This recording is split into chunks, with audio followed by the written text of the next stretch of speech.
I dare you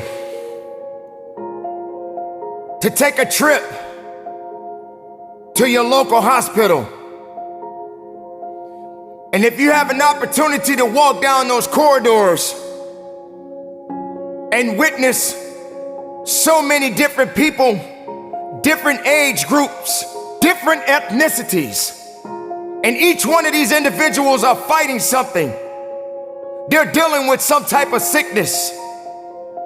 And some of these sicknesses, they may not be able to recover from. I dare you to walk down a neighborhood where there are many people that are homeless and have no place to go, no food to eat.